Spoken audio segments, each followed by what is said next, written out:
no fundo, terminou o nosso fórum aqui.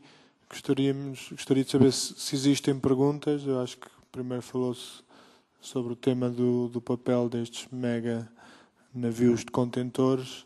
Também se falou bastante desta parte de segurança e prevenção marítima e também do papel do Atlântico como destino de turismo náutico num sentido mais lato. E, portanto, estamos todos abertos a questões.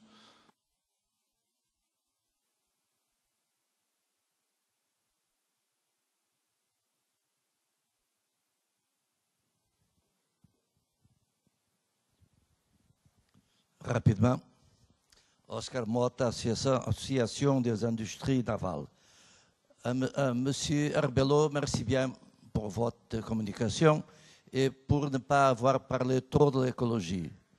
Parce que je pense surtout en Bretagne, on parle beaucoup aujourd'hui de l'éco-navigation. Je ne sais pas très bien ce que c'est, mais vous n'avez pas insisté trop. Merci bien. Monsieur l'amiral Van Uffel, je vous remercie bien de votre présentation. Je pense que c'était un peu aseptique parce que vous n'avez pas dit quelles sont les menaces que la surveillance et les accords devront aboutir à éviter ou à réduire. Je pense que c'était le terrorisme, l'immigration illégale, la pêche illégale aussi, etc. Et quelles sont les conséquences actuellement sociaux et économiques de ces menaces, de ces choses qu'on ne peut pas prévenir aujourd'hui, et comment est-ce qu'on pourra monitoriser les effets des accords que vous préparez, les gens qui sont avec vous préparent à faire approuver. Merci bien. Merci beaucoup de cette question, monsieur. Je n'ai pas parlé des menaces parce que ce n'était pas le sujet, mais évidemment, tout ce que nous essayons de faire, c'est pour essayer de traiter, de faire en sorte que la mer, qui est, comme on l'a dit depuis hier matin, un lien et qui apporte un bienfait exceptionnel, qui sera encore plus important dans le futur de l'humanité, apporte aussi le malheur. On le voit par des accidents, on le voit par la malveillance, on le voit par les trafics, on le voit par l'immigration, c'est-à-dire en fait le trafic d'êtres humains, on le voit par la piraterie. Non, effectivement, je n'ai pas cité toutes ces menaces parce que le sujet essentiel, et lorsque chacun ici connaît, a entendu parler, a vu les effets de la piraterie, par exemple. Imaginez-vous que pour que l'Europe, et pas seulement l'Europe, réponde à ces actions de piraterie, il a fallu un travail harassant, très important, pour trouver la voie légale, évidemment les moyens d'information. Et là, je dois dire, c'est quelque chose qui n'a pas été évoqué par James parce qu'il n'avait pas le temps, mais dans la mise en place de l'opération qui s'appelle, et qui dure toujours, Atalanta, qui est un investissement considérable, mais pour moi, cet investissement, il est à la lumière de ce que l'on veut faire si l'on veut être sur la mer et sur les océans. Et ça va durer encore, parce que la solution, évidemment, n'est pas sur la mer, hein, elle est ailleurs. Mais l'EMSA, par exemple, a permis, en focalisant l'information sur le trafic maritime dans cette zone particulière, a apporté une grande contribution. Donc j'étais sur le sujet de l'information.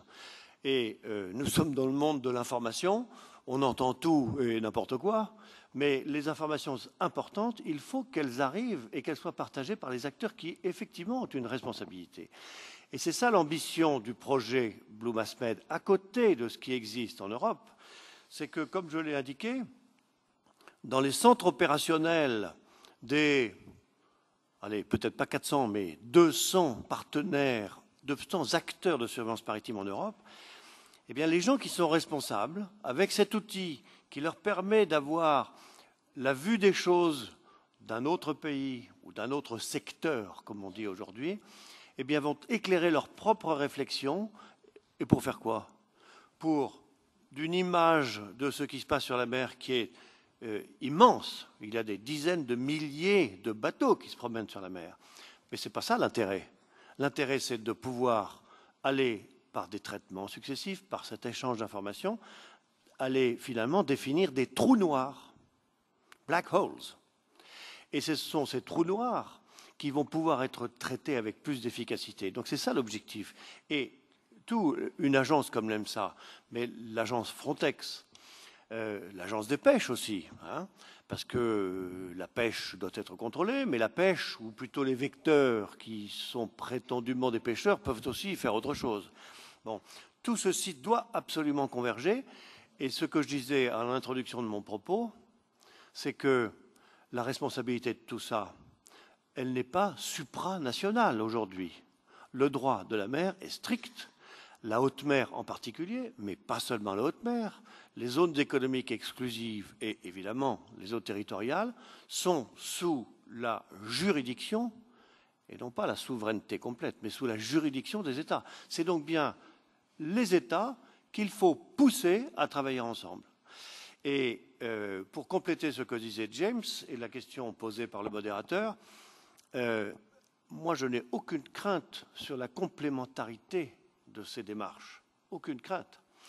Il est évident que dans l'avenir visible à vue d'homme, les États vont garder cette responsabilité. Non pas qu'il n'ait aucun arrangement entre eux. Nous avons l'Organisation maritime internationale, nous avons le droit qui est fait au niveau des Nations Unies. Bien entendu, il y a des arrangements. Mais il n'empêche que ce sont bien les États, seuls, impossible, ou ensemble, qui vont pouvoir améliorer ces choses. Voilà, pardonnez-moi de ne pas avoir parlé des menaces, mais malheureusement, la mer est belle, mais la mer aussi est un lieu de crime. Oui, pour le nautisme et l'environnement, pour nous, évidemment, l'objectif le plus important, c'est le développement, la croissance, la création d'emplois. Mais nous ne voulons pas le faire n'importe comment. Et parce que nous touchons des millions de personnes qui viennent se promener sur les ports, qui viennent pratiquer les activités, nous avons vraiment un devoir d'exemplarité à l'égard de tous ces publics.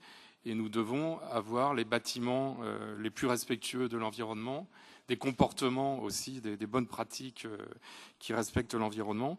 Et ça, nos centres nautiques, nos ports s'y emploient de plus en plus. Et à l'échelle de l'espace atlantique, je crois on commence à être bien en avance.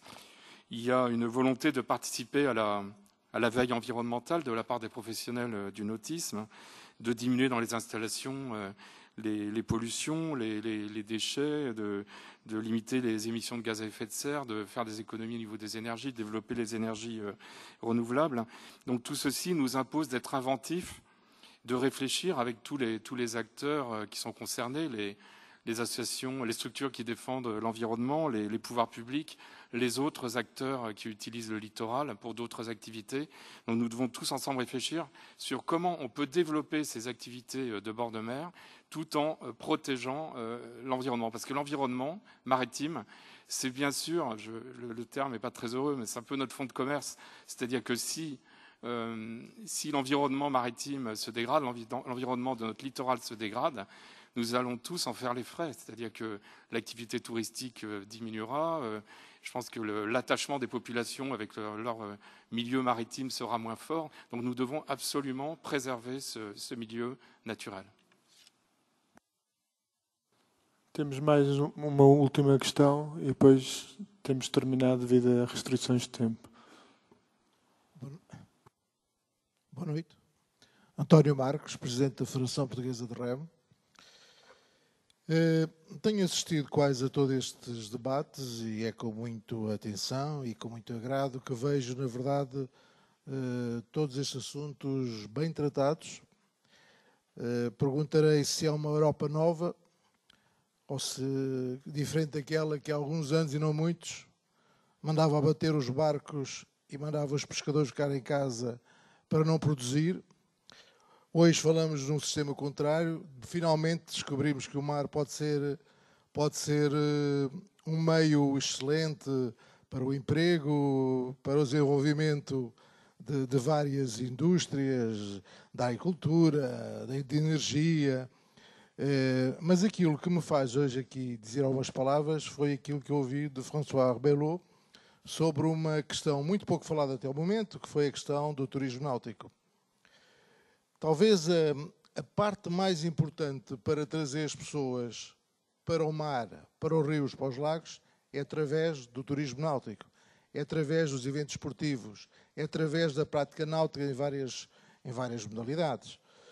E uma das coisas que tem sido muito pouco falado aqui é a educação dos jovens.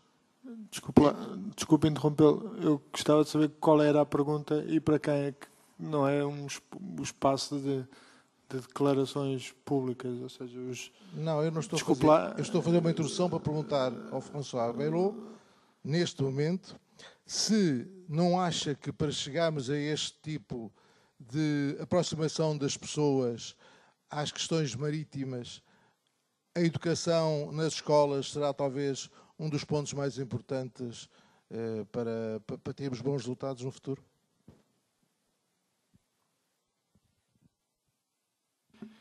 Oui, nous pensons que effectivement l'espace atlantique veut se tourner de plus en plus vers le maritime. Donc par le biais des activités qui sont encore à inventer certainement, nous pouvons jouer un rôle important pour former les jeunes, pour les sensibiliser aux questions maritimes, pour leur donner l'amour et le respect de la mer et leur donner des idées sur les carrières qu'on peut développer dans le cadre maritime. Nous touchons des centaines de milliers de jeunes. Les activités qu'on leur propose doivent permettre de les éveiller à tout ce magnifique potentiel qui les entoure avec l'océan Atlantique. Et bien sûr, le tourisme nautique, c'est-à-dire là, disons, renforcer l'accueil de populations touristiques en proposant des produits de qualité accessibles, c'est une cible très importante. Pour vous donner un exemple, une étude a eu lieu récemment en Bretagne, qui est une région très touristique en France, et il a été montré que 60% des personnes interrogées qui venaient en vacances en Bretagne souhaitaient aller faire un tour sur l'eau. Ils ne disaient pas « je veux faire du surf » ou « je veux faire du kitesurf ». Ils disaient « je viens en vacances ici, j'aimerais bien aller me promener sur l'eau », c'est-à-dire avoir quelque chose, un moment un peu ludique, un peu de plaisir, de pratique sur l'eau avec un bateau ou autre chose. Donc c'est à nous de trouver les solutions, les propositions qui fassent que cette activité de tourisme nautique se renforce et contribue ainsi à l'attractivité touristique de nos régions. Bom, espero ter ficado respondido à sua pergunta. Temos que terminar. Gostaria de agradecer muito aos oradores deste painel. Queria dar os parabéns à organização por este evento e manifestar o meu desejo de que Portugal, os portugueses e as empresas portuguesas saibam aproveitar as oportunidades que o Atlântico lhes apresenta e, mais uma vez, ao fim de 500 anos. Muito obrigado a todos.